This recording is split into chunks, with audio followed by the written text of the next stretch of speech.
इस वीडियो को कुछ कारणों से बदलाव करके रीअपलोड किया गया है। यदि आपने बिग बैंग थियरी पे हमारा पहला वाला वीडियो देखा है तो आप यहीं पर क्विट कर सकते हैं। हमारा ब्रह्मांड बहुत विशाल है, इतना कि इसकी कल्पना भी कर पाना हम इंसानों के लिए एक चैलेंज है। इस अनंत ब्रह्मांड में हमारी पृथ्वी एक कण से भी छोटी मालूम होती है। विराट ब्रह्मांड की गहराइयों में कहीं अपार रोशनी है तो कहीं बेहद अंधेरा, कहीं पर करोड़ों डिग्री सेल्सियस तक टेम्परेचर रहता है तो कहीं पर एब्सोल्यूट जीरो तक की ठंड, कहीं पर हमारे सूर्य से भी करोड़ों गुना घनत्व वाले तारे मौजूद है तो कहीं पर बर्फ से भी ठंडे ग्रहों का बसेरा है।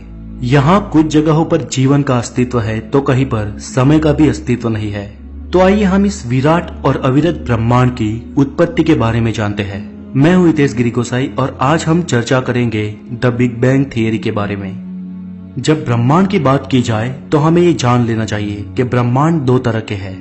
एक है दृश्य ब्रह्मांड और दूसरा अदृश्य ब्रह्मांड।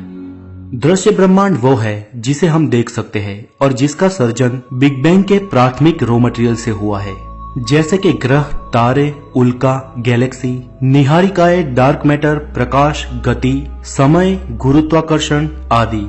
जबकि अदृश्य ब्रह्मांड दृश्य ब्रह्मांड के विस्तार के बाहर की अज्ञात जगह को कहा जाता है।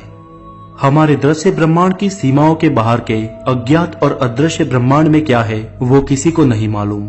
यहाँ पर हमारी चर्चा का विषय रहेगा बिग बैंग से जन्मा दृश्य ब्रह्मांड।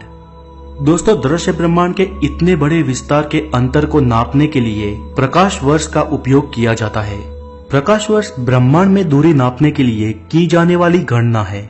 जैसे हम पृथ्वी पर किलोमीटर या माइल में विस्तार की दूरी को नापते हैं, वैसे ही ब्रह्मांड में प्रकाश वर्ष का एकम उपयोग किया जाता है। एक प्रकाश वर्ष यानी प्रकाश ने एक वर्ष में काटा हुआ अंतर। प्रकाश एक सेकंड में लगभग 3 लाख किलोमीटर का अंतर काटता है और इस हिसाब से प्रकाश एक वर्ष में 9,500 अरब किलोमीटर का अंतर काट लेता है और इस 9,500 अरब किलोमीटर को महज एक प्रकाश वर्ष कहा जाता है। बिग बैंग से जन्मे हमारे दृश्य ब्रह्मांड का विस्तार 93 अरब प्रकाश वर्ष के घेरे में है। अब अगर आपके मन में यह प्रश्न उठा हो कि दृश्य ब्रह्मांड खुद 13.5 अरब वर्ष पुराना है तो उसका विस्तार 93 अरब प्रकाश वर्ष कैसे हो सकता है? दोस्तों, अगर इस प्रश्न की चर्चा करने जाएंगे तो एपिसोड लंबा हो जाएगा। इस वक्त आप सिर्फ इतना जान लीजिए कि हमारा दृश्य ब्रह्मांड 93 अरब प्रकाश वर्ष के घेरे में फैला हुआ है और उसके पार के अदृश्य ब्रह्मांड में क्या है उसके विषय में हम आज भी कुछ नहीं जान पाए हैं। तो यहाँ पे हम चर्चा करेंगे सिर्फ दृश्य ब्रह्मांड की उत्पत्ति के बारे में, जिसके बारे में सबसे प्रचलित और मान्य सिद्धांत को कहते हैं द बिग बैंग थियरी। सन 1927 में जॉर्ज लेमेंट्रे ने फ्राइडमैन लेमेंट्रे रॉबर्टसन वॉकर नाम का समीकरण बनाया जो एल्बर्ट आइंस्टाइन की थियरी ऑफ जनरल रिलेटिविटी पर आधारित था। उनके अनुसार ब्रह्मांड की उत्पत्ति एक प्राथमिक परमाणु से हुई और एक महाविस्फोट के साथ ब्रह्मांड का विस्तार हुआ, जिसके साथ ही ब्रह्मांड के पदार्थ एक दूसरे से दूर जाने लगे। शुरुआती दौर में लेमेंट्रे की थियरी का मजाक उड़ाया गया। लेमेंट्रे की बिग बैंग थियरी का सबसे ज्यादा खंडन करने वाले वैज्ञानिक थे फ्रेड होयल। होयल की थियरी के अनुसार ब्रह्मांड के पिंड एक दूसरे से दूर नहीं जा रहे, बल्कि उनके बीच में नए पदार्थ प्रतिपादित हो रहे हैं, जिसे डार्क मैटर कहते हैं। उन्होंने फ्रेड होयल स्टेडी स्टेट मॉडल की थियरी को प्रकाशित किया और लेमेंट्रे की थियरी को बिग बैंग आइडिया कहकर उनका मजाक उड़ाया। काफी समय तक दुनिया के वैज्ञानिक इन दो सिद्धांतों के बीच विभाजित रहे, लेकिन जैसे जैसे समय बीतता गया वैसे वैसे वैज्ञानिक प्रयोगों से ये साबित हुआ कि लेमेंट्रे की बिग बैंग थियरी ही सही है। धीरे धीरे लेमेंट्रे के विरोधी भी उनके पक्ष में होते गए। सन 1965 में कॉस्मिक माइक्रोवेव बैकग्राउंड की खोज ने लेमेंट्रे की बिग बैंग थियरी को सबसे ज्यादा मान्य सिद्धांत का दर्जा दिलवाया। आज लेमेंट्रे की बिग बैंग थियरी को ब्रह्मांड की उत्पत्ति के विषय में सबसे ज्यादा मान्य सिद्धांत माना जाता है। बिग बैंग थियरी के अनुसार आज से लगभग 13.5 अरब साल पहले ब्रह्मांड के सभी अणु, परमाणु और कण एक दूसरे के पास थे। इतने पास के समझ लो सब एक ही जगह पर थे। मानो सारा दृश्य ब्रह्मांड जो आज हम देख रहे हैं वो एक छोटे से बिंदु में स्थित था और उस वक्त वह बिंदु अपार घनत्व वाला और अत्यंत गर्म रहा होगा। ये वो स्थिति है जहां पर भौतिक विज्ञान के कोई भी नियम काम नहीं करते। इस अवस्था में स्पेस और टाइम का भी कोई वजूद नहीं था। उस परिस्थिति में अचानक से किसी अज्ञात कारण से एक विस्फोट के साथ ब्रह्मांड का जन्म हुआ और ब्रह्मांड का विस्तार होना शुरू हो गया। सारे पदार्थ ब्रह्मांड में एक दूसरे से दूर जाने लगे और इस विस्फोट को बिग बैंग कहा जाता है। बिग बैंग के इस ब्लास्ट के समय ब्रह्मांड का तापमान क्या था, मैं आपसे क्या कहूँ, आप खुद इस इमेज से ही पता लगा सकते हैं। एक के पीछे 32 शून्य लगाए उतना टेम्परेचर उस समय था, जिसके आंकड़े की हम गणना भी नहीं कर सकते। महाविस्फोट के बाद के 1 माइक्रोसेकंड से भी कम समय को प्लेन टाइम कहा जाता है। इस बहुत ही कम समय के छोटे अंतराल में ब्रह्मांड का तापमान बहुत ही तेजी से गिरा और 1 माइक्रोसेकंड होते होते तो तापमान 10 अरब हो गया। इस अवस्था में ब्रह्मांड के सारे पदार्थ ग्लूऑन प्लाज्मा की अवस्था में थे, जिसमें सारे कण गति कर रहे थे। जैसे जैसे ब्रह्मांड का विस्तार बढ़ता गया, उसका तापमान भी कम होता गया। ब्रह्मांड के तापमान में गिरावट और उसकी प्लाज्मा अवस्था बिग बैंग महाविस्फोट के बाद लगभग 3,80,000 सालों तक चलती रही। इन 3,80,000 साल के समय को डार्क टाइम भी कहा जाता है, क्योंकि उस समय ब्रह्मांड में रोशनी नहीं थी। अगर आप ये सोचते हो कि बिग बैंग महाविस्फोट हुआ तब प्रचंड मात्रा में रोशनी रही होगी, तो ये सही नहीं है।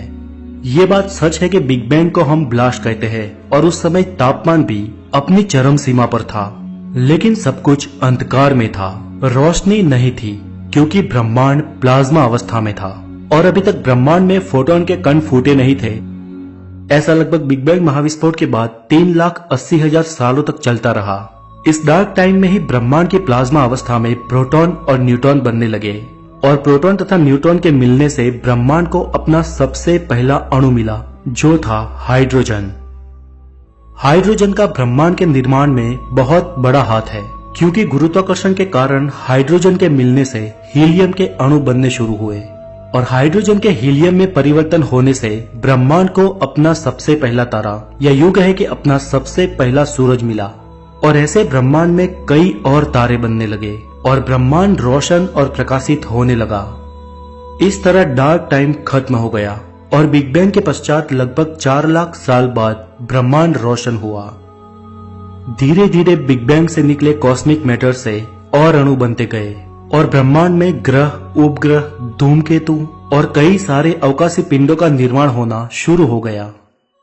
8 अरब सालों तक ब्रह्मांड में हर जगह ये प्रलय का और निर्माण का सिलसिला लगातार चलता रहा और ऐसी ही एक घटना के चलते लगभग 4.5 अरब वर्ष पहले हमारे सूर्य और सौर मंडल का निर्माण हुआ, जिसमें हमारी पृथ्वी भी शामिल थी।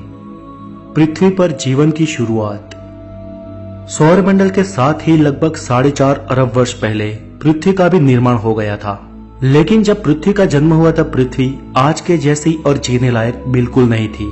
उस समय पृथ्वी ज्वालामुखी और लावा का दगदगता गोला थी। उस वक्त पृथ्वी अपनी ही दूरी पे बड़ी तेजी से घूम रही थी और तब दिन हुआ करता था महज 8 घंटे का और धरती पर पानी का तो कोई नामो निशान नहीं था।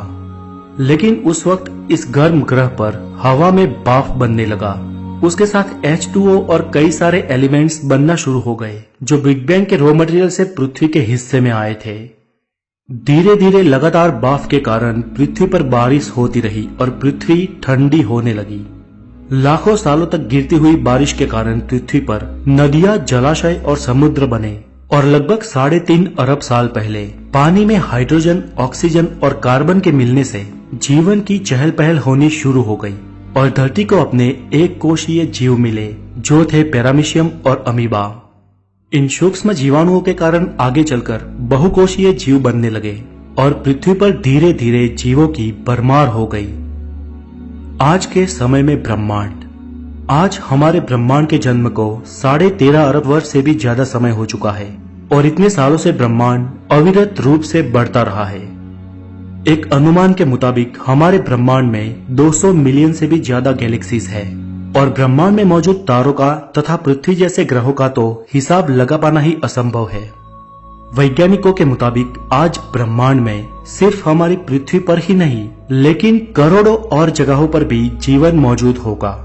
हो सकता है कि कई जगह पर हमसे बहुत निम्न कोटि के प्राणी रहते हो और कई जगह पर हमसे करोड़ों गुना ज्यादा उच्च कोटि की सभ्यताएं मौजूद हो सकता है कि वो ऑक्सीजन पे नहीं लेकिन किसी और वायु पे जीते हो, या ये भी हो सकता है कि उनको जीने के लिए सांस लेने की भी आवश्यकता ना हो।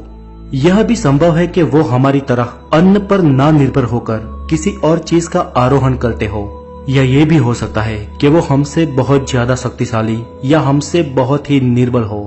ब्रह्मांड में किसी भी जगह पर किसी भी फॉर्म में जीवन का अस्तित्व हो सकता है, लेकिन ये बात तय है कि हम ब्रह्मांड में अकेले नहीं है। ब्रह्मांड की उत्पत्ति से आज तक कई जगह पर जीवन पनपा होगा और नष्ट भी हो गया होगा, और भविष्य में भी कई जगहों पर जीवन की शुरुआत होगी और उनका अंत भी हो जाएगा।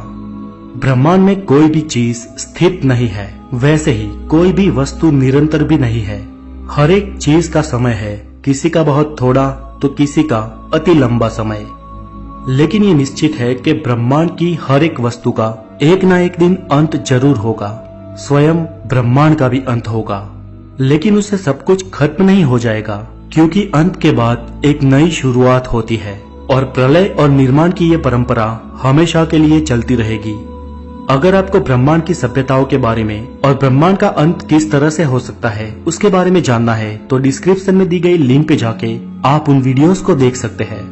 आगे फिर मुलाकात होगी नए हेल्दी नॉलेज के साथ। तब तक के लिए आपके कोई सुझाव या प्रश्न हो तो हमें जरूर कमेंट करें, और अगर वीडियो अच्छी लगी हो तो इसे लाइक करें और हो सके उतने शेयर करें। और अगर आप नए हैं तो द नॉलेज को जरूर सब्सक्राइब करें। Have a good day, take care.